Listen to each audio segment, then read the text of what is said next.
Salut à tous et bienvenue dans Chesterview. Je suis rejoint aujourd'hui par Nathan de Montréal Original, qu'on a déjà vu et reçu dans l'émission, sur les plateaux, dans les Vape Expo.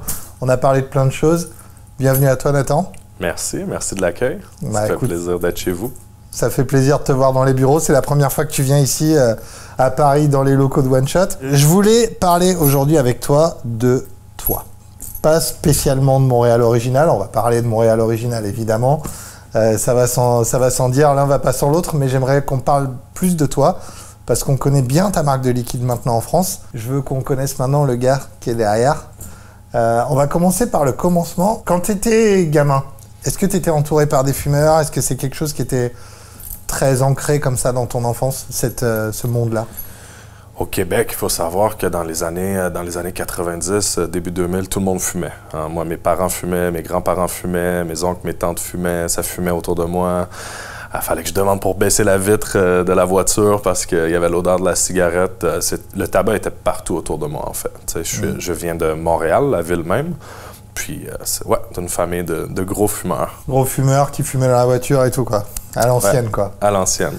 Donc, tes deux parents étaient fumeurs? Ouais. Et toi, c'est quand que tu as commencé à fumer, du coup? Parce que c'est un peu c'est ça l'effet passerelle, en fait, généralement.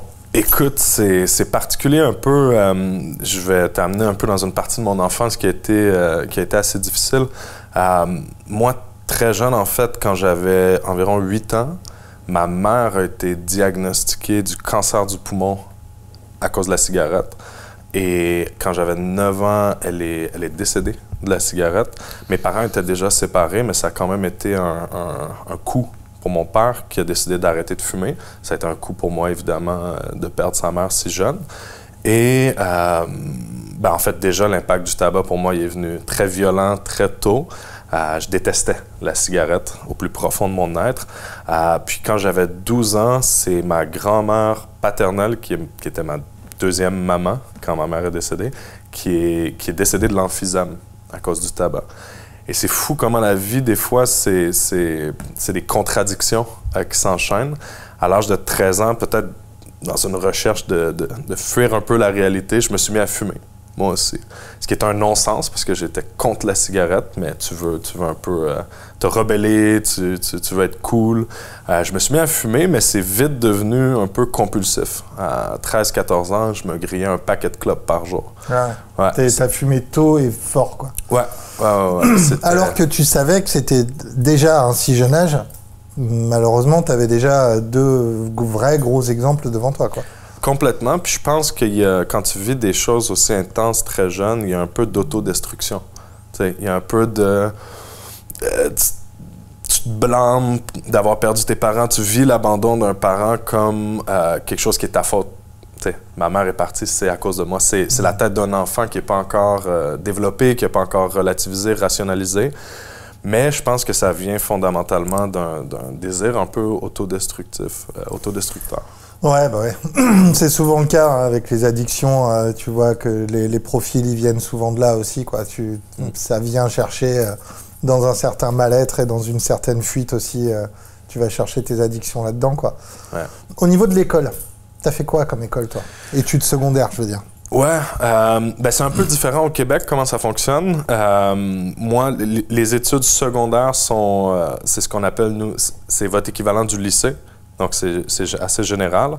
Après, on a un truc qui s'appelle le cégep, qui est entre votre lycée et la fac. Et moi, je suis allé dans les sciences sociales. Mon père était un intervenant psychosocial, ma mère était doctorante en sociologie. Donc, je viens vraiment d'un milieu des sciences sociales. Je suis allé en sciences sociales générales, puis après, j'hésitais beaucoup entre politique et psychologie. Puis, je suis allé en psycho. Donc, je suis allé en psychologie. Je voulais être chercheur en psychologie, les études et tout. Je voulais être à l'école toute ma vie. Je voulais être chercheur dans les universités et tout. Puis, en cours de diplôme, j'ai eu la piqûre du business. J'avais des potes qui avaient commencé à faire du dropshipping de montres de Alibaba aux Américains à travers des sites de dropshipping en ligne. Puis ça m'a piqué. En fait, j'avais une passion que je ne me connaissais pas du marketing. Fait que j'ai commencé un peu avec ça. Puis rapidement, je me suis rendu compte que, attends, il y a d'autres moyens que l'école pour se faire dans la vie. Puis de fil en aiguille, en concours de circonstances, ça m'a amené à monter ma propre agence web.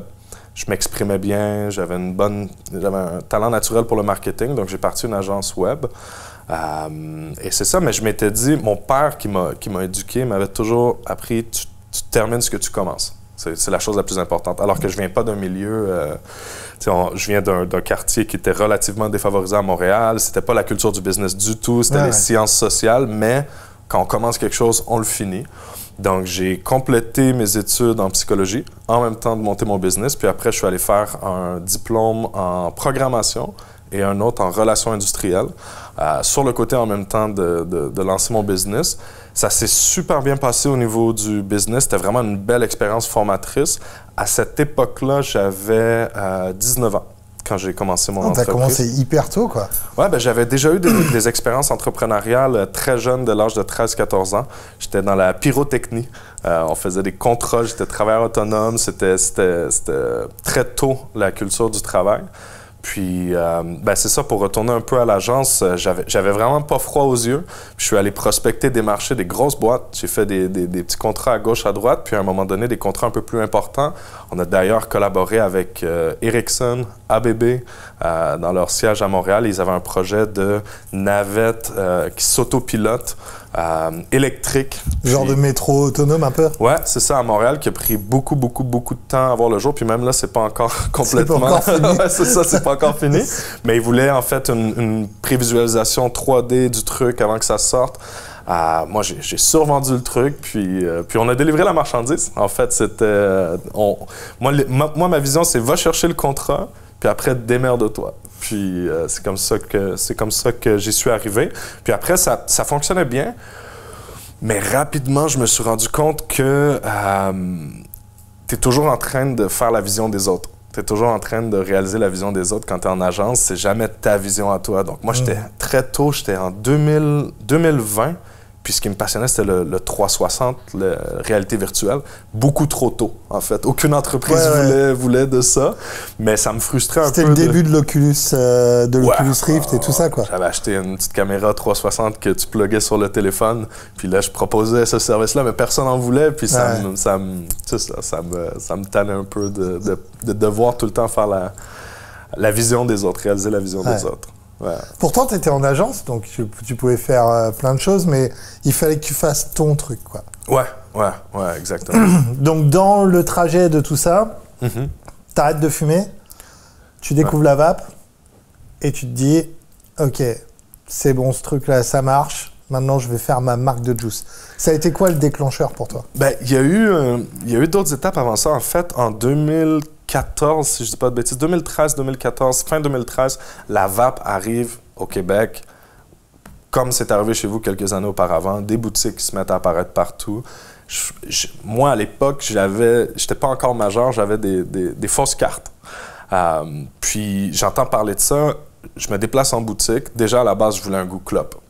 Quand j'ai goûté au tabac qu'il y avait dans la vape, je suis reparti avec un chewing-gum sur une Vision Spinner puis un CS5. En fait, 2 parce que je fumais un paquet par jour. Mais la première journée, j'ai arrêté direct. Quand tu dis que tu n'étais pas encore majeur, tu n'avais pas 21 ans, c'est ce que j'avais pas 18 ans. Tu n'avais pas 18 ans encore? J'avais même pas 18 ans. Ah ouais? Donc tu as commencé la vape avant d'être majeur. Avant d'être majeur, et c'était genre même avant tes business et tout ça? Du coup. Ouais, c'était bien avant ça. On a sauté une étape. C'était pendant que j'étais aux études. Je commençais mes études universitaires. Puis, j'ai entendu parler de la vape. Tout ce qui est nouveau, les nouvelles industries, tout ça, ça me passionne beaucoup. Puis, en fait, ce qui est très drôle, c'est que quand je vais dans quelque chose, j'y vais à pieds joints.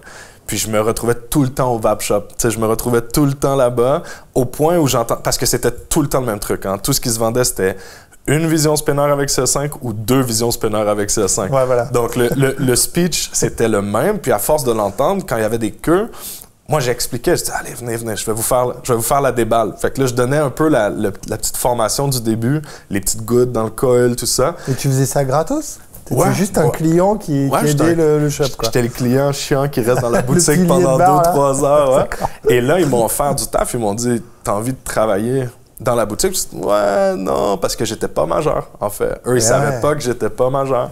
Puis la journée, ma fête nous on dit notre fête, mon anniversaire de 18 ans, Je rappelle le mec, je dis, ouais, là, je veux y aller. Il me dit, viens aujourd'hui, on a besoin de toi. Je suis débarqué en boutique, puis là, j'ai commencé à travailler en boutique de vape. D'accord. J'ai fait pas mal de projets. J'ai fait des cours de reconstructibles, des corners spécialisés dans les boutiques. J'ai fait de l'ouverture de magasins. J'ai même été à Charlotte, en Caroline du Nord, quand j'avais 18 ans, pour aller démarcher avec les liquides de cette chaîne de boutiques-là. Ça n'a pas eu des résultats énormes parce qu'on a vu qu'on était un peu en décalage au niveau des ricains. On était dans du 70 PG, des petits flacons bleus. Eux, ils étaient déjà sur les trucs réserves, dans les boîtes en bois et tout. Mais j'ai eu la piqûre. Après, je me suis concentré sur mes études, mais je suis resté un vapoteur aguerri. J'ai converti tout le monde autour de moi à la vape. Donc, c'est resté dans le fond de ma tête.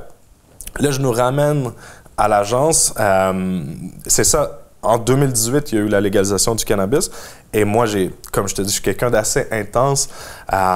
Les sociétés sont allées en bourse avant la légalisation. Donc, à peu près autour de 2015. Puis moi, j'ai commencé à mettre tout mon argent là-dedans. Tout ce que je faisais, je le mettais dans le cannabis, dans le cannabis, dans le cannabis. Okay. Puis en 2018, quand c'est devenu légal, ben, c'était une bulle au Canada, en fait. Tu mettais ton argent dans n'importe quoi, ça montait, ça montait, ça montait. Puis quand il y a eu la légalisation en 2018, c'était le moment de vendre.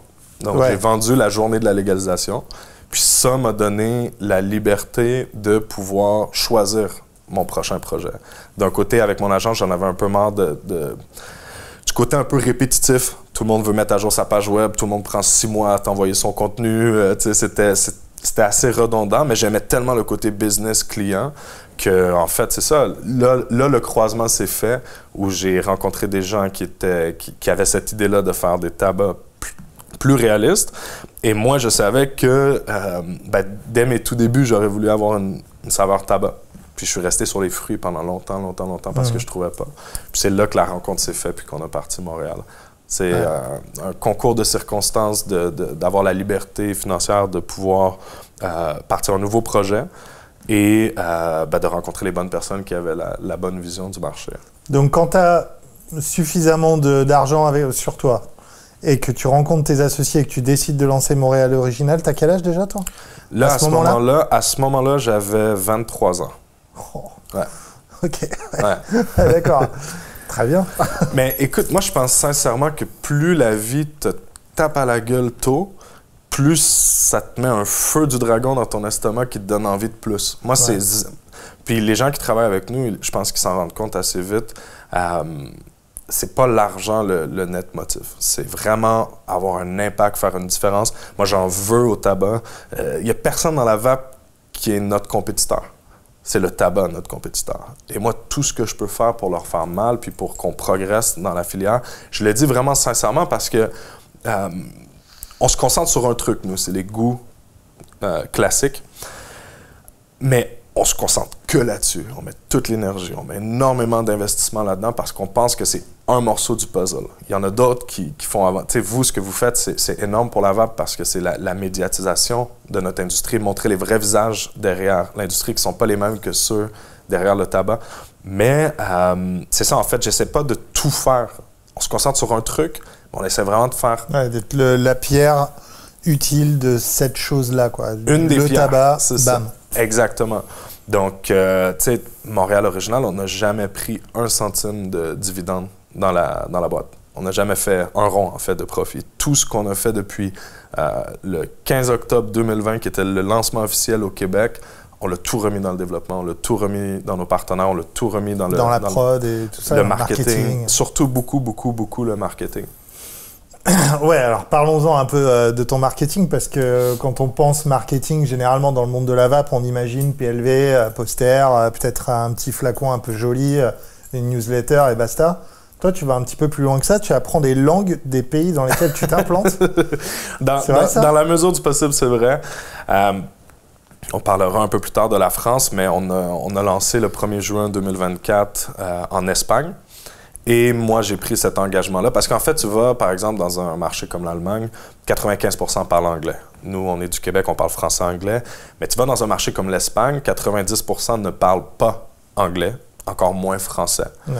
Donc, tout notre modèle d'affaires est construit autour d'aller à la rencontre des gens, à la rencontre des shops, de comprendre le marché, d'avoir le feedback des boutiques, des partenaires, de faire de la tournée. Comment tu fais ça si tu parles pas la même langue? Donc, moi et notre responsable des ventes, on a commencé à prendre des cours intensifs d'espagnol 2 mois avant de partir pour le lancement en Espagne. On a appris tout le speech, tout le discours de vente par cœur. C'était plus du par cœur que d'avoir vraiment appris la langue, mais on était capable de faire tout le déroulé au salon en espagnol.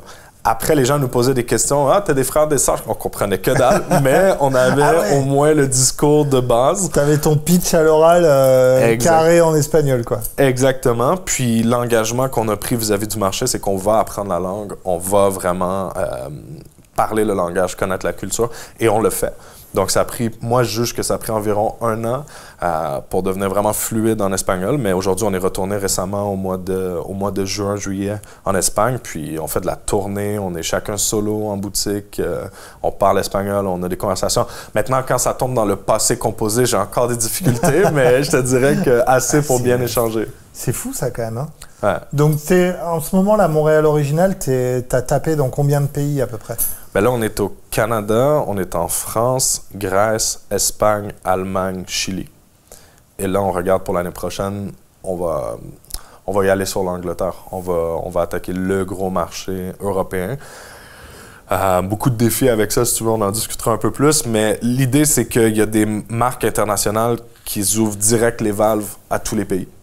Le problème avec ça, c'est que tu multiplies les interlocuteurs, les packaging, la complexité, mais ça veut pas dire que tu aides plus de monde, en fait. Parce que si tu vends juste un flacon, le flacon, il va pas se rendre dans les mains du consommateur tout seul. C'est pas parce que il y a beaucoup de marques, je crois, à l'international qui pensent qu'un distributeur qui prend les liquides, ça veut dire on a réussi, le taf est fait. Ouais, ça y est. Le distributeur qui prend les liquides, c'est le début.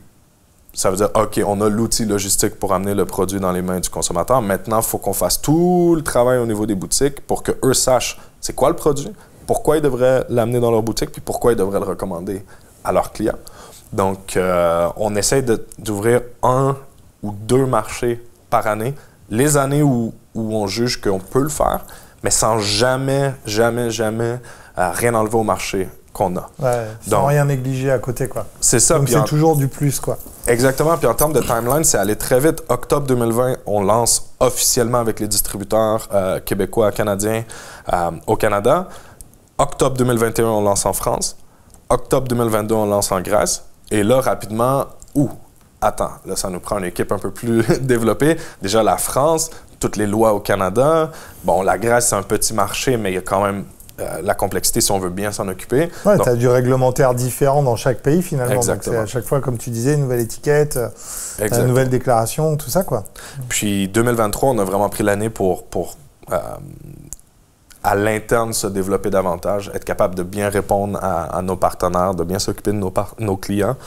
Puis 2024, on est reparti. Espagne. 2025, ça a été Allemagne, Chili. Puis là, 2026, on se sent capable d'attaquer 2 ou 3 nouveaux marchés. Puis quand je dis attaquer, c'est vraiment parce que pour nous, on s'immerse à 100% dans la culture. On va sur le terrain.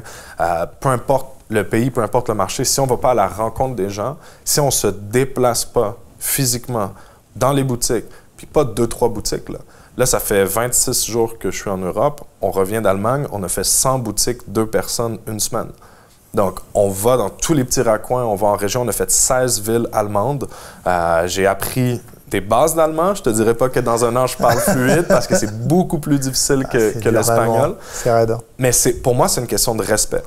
Pourquoi tu travaillerais avec des fournisseurs qui ne sont pas à l'écoute de tes besoins, qui ne viennent pas à ta rencontre? Pour moi, c'est une question de respect d'apprendre au moins un minimum sur la culture, sur la langue, sur les gens. Maintenant, dans le cas de l'Allemagne, on est hyper chanceux parce qu'ils sont hyper anglophones. Ils parlent anglais, ouais. Ils parlent anglais, donc on se comprend.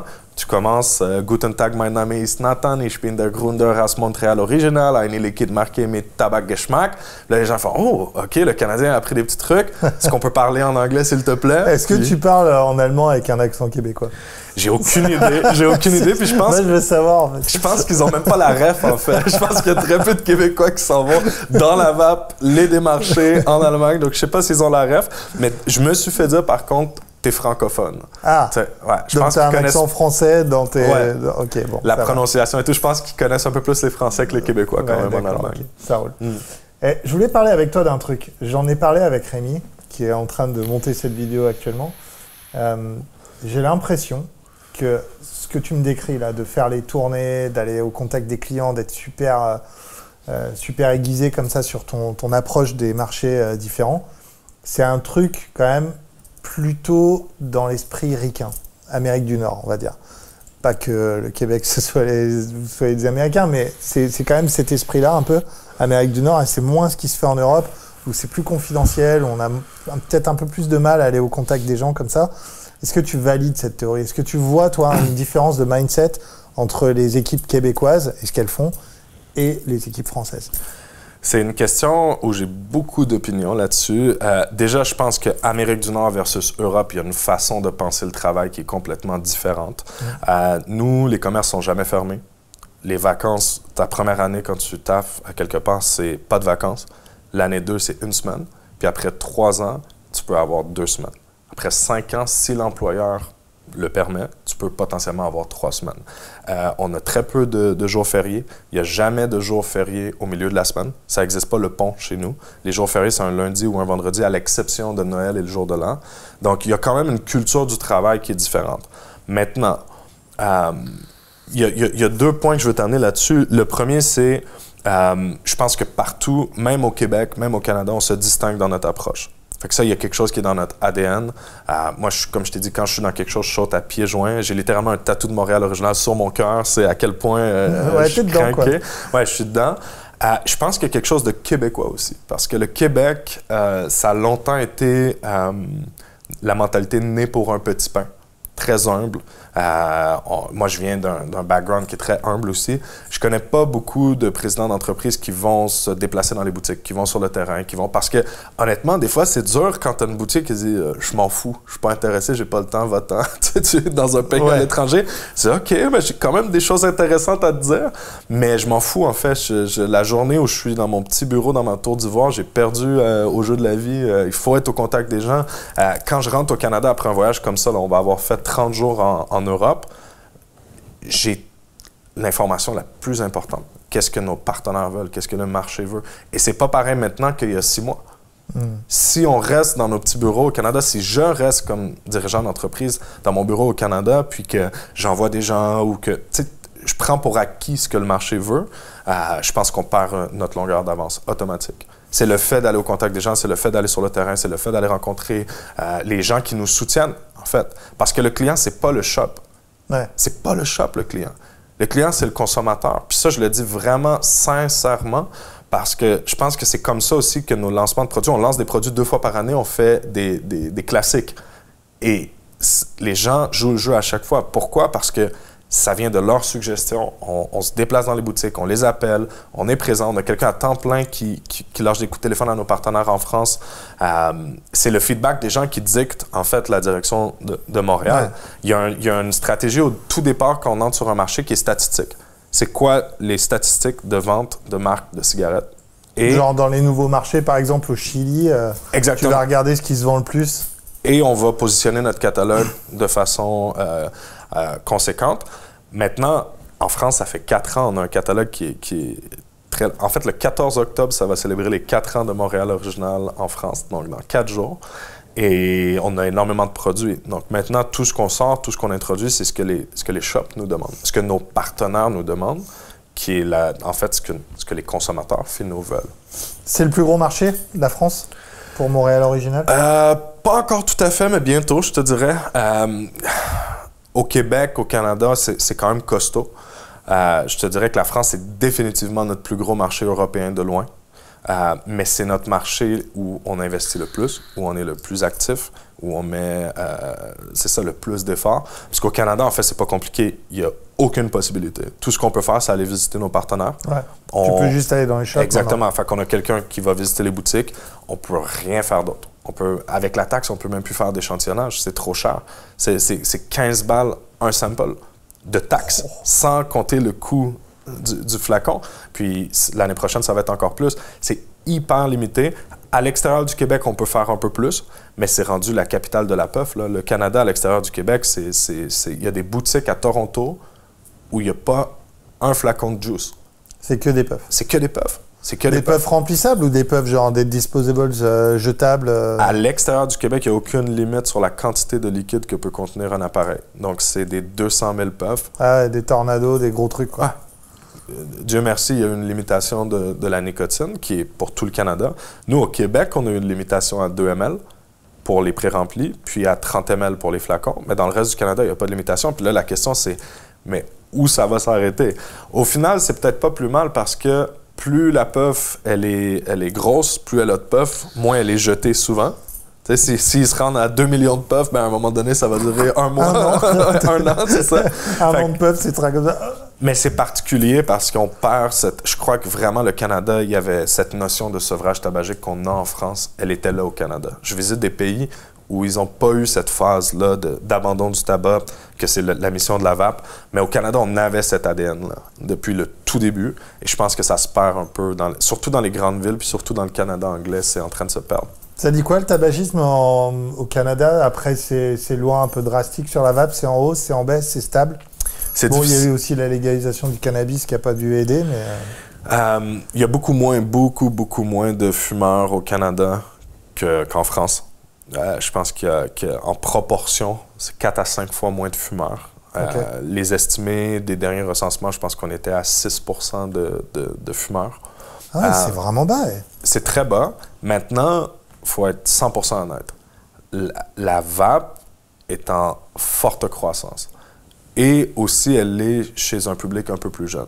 Le problème de l'influence américaine aussi, c'est le côté marketing. Il y a eu des lois qui ont passé au Québec, mais dans le reste du Canada, tu peux trouver à certains endroits, je ne sais pas si vous avez la référence, Bob l'éponge, ça dit quelque chose? Si, ouais. Des vapes en forme de Bob l'éponge. Ça, pour moi, il faut que ça arrête. Il faut défendre la vape, il faut défendre son utilité pour la transition du tabagisme à la cessation tabagique, mais il faut aussi légiférer ce qui est permis et ce qui n'est pas permis. Au Québec, on est allé trop loin. Mais dans le reste du Canada, faut encadrer un petit peu plus, selon moi. Parce que sinon...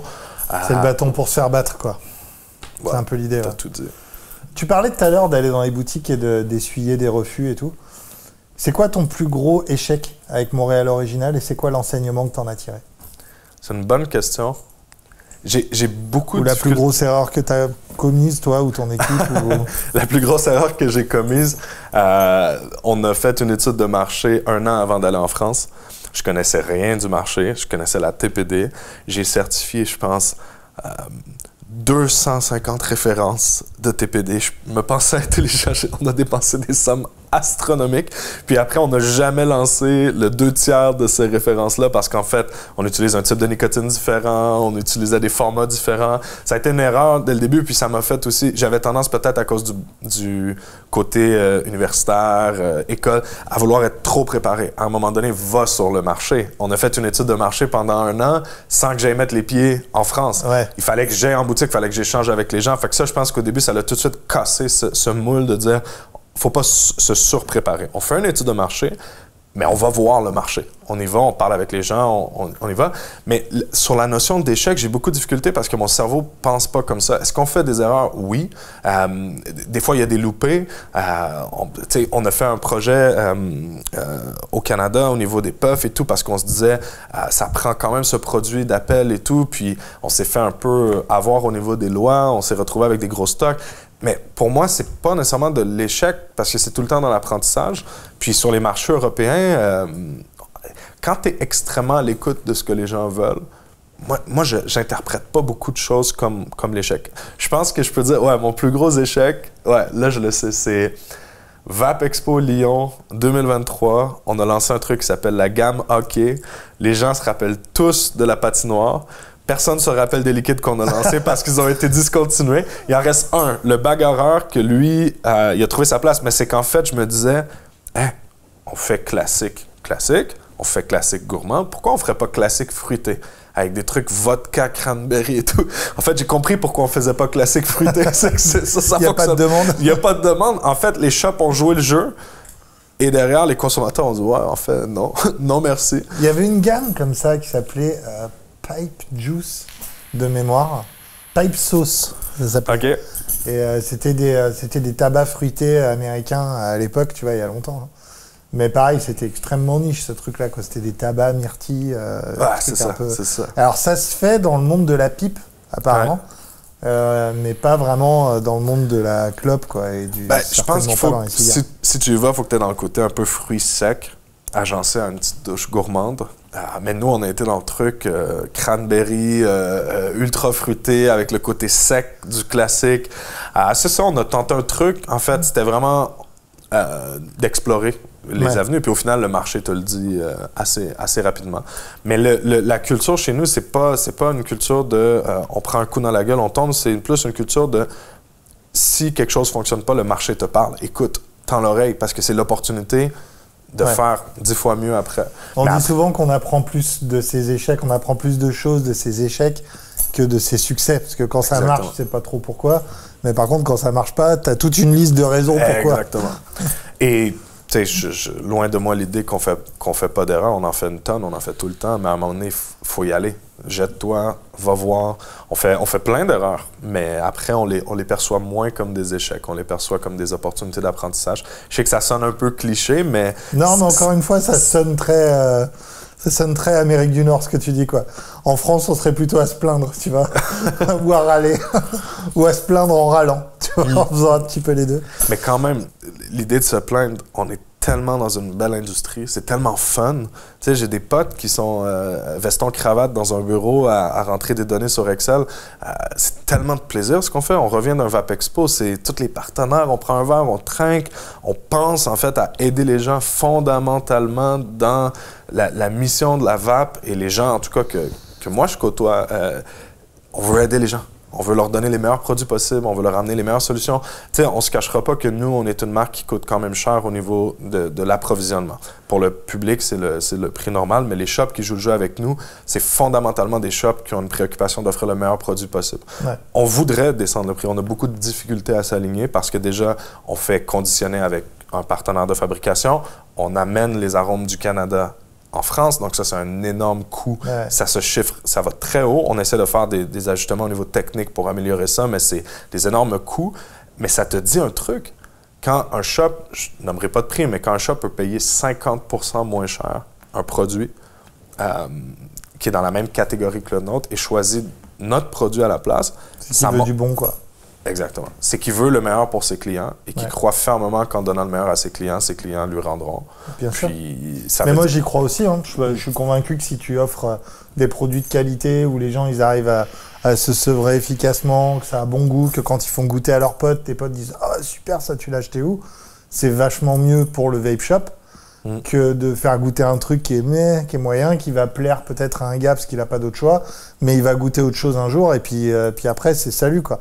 Alors que si tu lui donnes tout de suite le bon truc, bah tu l'as fidélisé, lui et tous ses potes. C'est vrai. Donc c'est vraiment beaucoup plus... ça me paraît assez logique comme approche.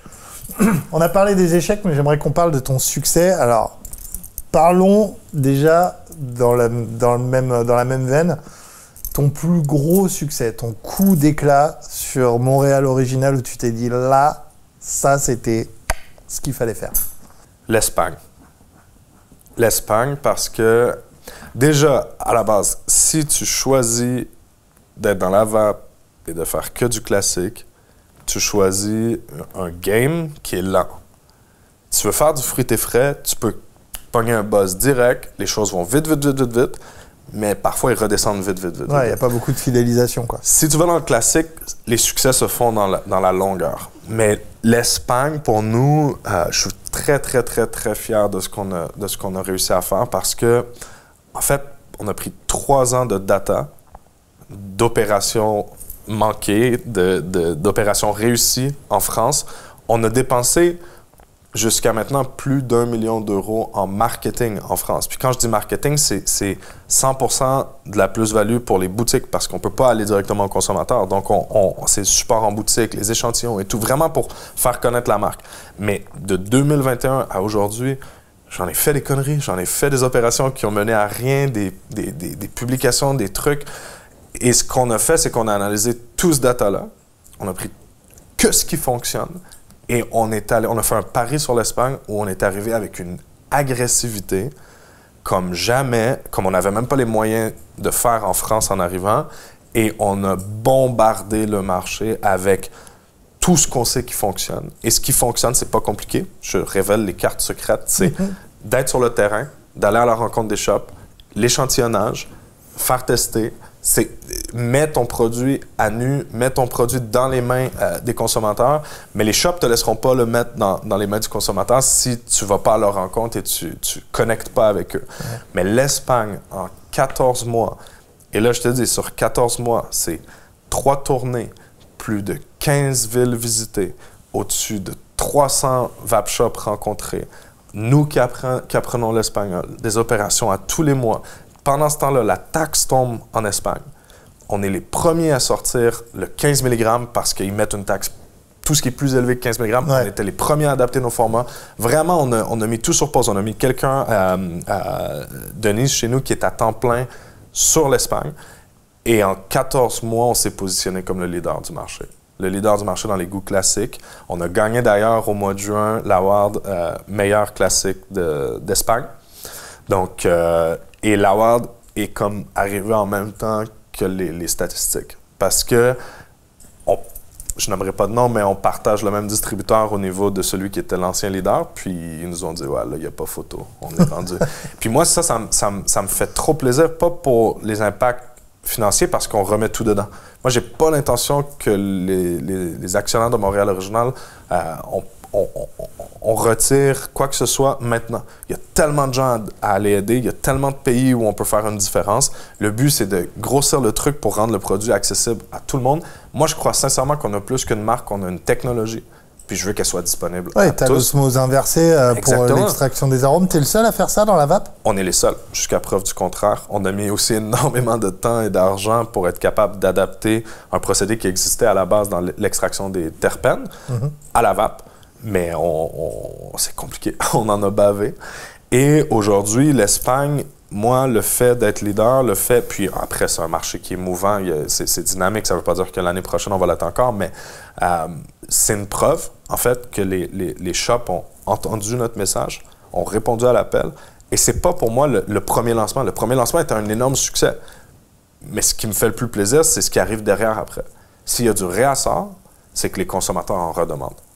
Ouais. Parce que la shop est c'est le réassort qui fait tout, quoi. Le réassort fait tout parce que c'est la preuve marché. C'est que les Espagnols veulent un produit comme ça. Ils sont réceptifs à un produit comme ça. Et j'ai jamais vu un marché avec autant de vapofumeurs. J'ai jamais vu un marché. Il y a comme une notion de vape récréative qui fait que, ben ouais, je vape et je fume. Ouais. C'est pas dans je vape pour pas fumer. Ils sont pas dans le sevrage spécialement, quoi. Ils sont certains, oui. Mais l'économie, quoi, du tabac, c'est ça un peu? Ouais, mais comparé à la France, par exemple, c'est le jour et la nuit. Il y en a qui sont dans le sevrage tabagique, puis aujourd'hui, c'est les plus gros, parce qu'ils ont compris ça dès le début.